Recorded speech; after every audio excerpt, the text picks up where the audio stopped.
মুক্তিযুদ্ধের পক্ষে আসছি। ব্যানারটা জননেত্রী শেখ হাসিনার পক্ষে থেকে ছিল। তো জননেত্রী শেখ হাসিনা কি বাংলাদেশের জন্য কিছু করে নাই? জননেত্রী শেখ হাসিনা তো বাংলাদেশ, আওয়ামী লীগের কোনো অবদান নাই বাংলাদেশে, কোনো অবদান নাই।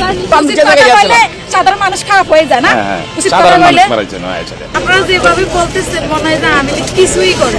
শহীদ তো এই বাংলাদেশে কারা, যারা দেশের জন্য যুদ্ধ করছে তারা, কোন শহীদকে এখানে ফুল দিতে আসছিল? এইটাই আমাদের জন্য লজ্জার বিষয়। এই জন্যই আমরা বারবার বলছি যে স্মৃতিসৌধে রাজাকার, লজ্জা লজ্জা। বঙ্গবন্ধুকে নিয়ে কটূক্তি প্রতিবাদে আজ গর্জে উঠেছে সাধারণ জনগণ।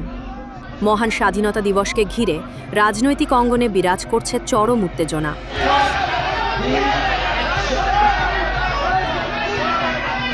ইতিমধ্যে বিএনপি ও জামায়াতের নেতাকর্মীদের মধ্যে সংঘর্ষের ঘটনা ঘটেছে।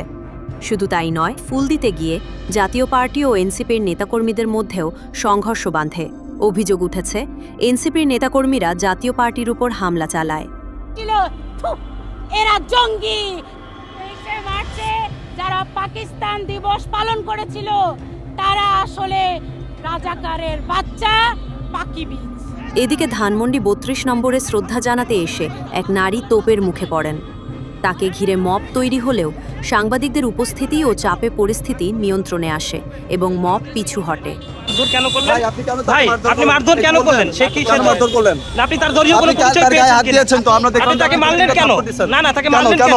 সে বঙ্গবন্ধু, সে বারবার বলছে সে একজন সাধারণ নাগরিক আছে তো ভাই। না না, আপনি কেন মারধর করলেন? না না, আপনি মিডিয়ার সামনে থেকে এসে কেন মারধর করলেন?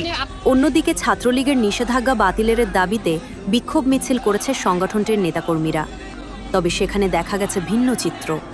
অধিকাংশের মুখে ছিল না কোনো মাস্ক, নেই দৃশ্যমান কোনো ভীতি।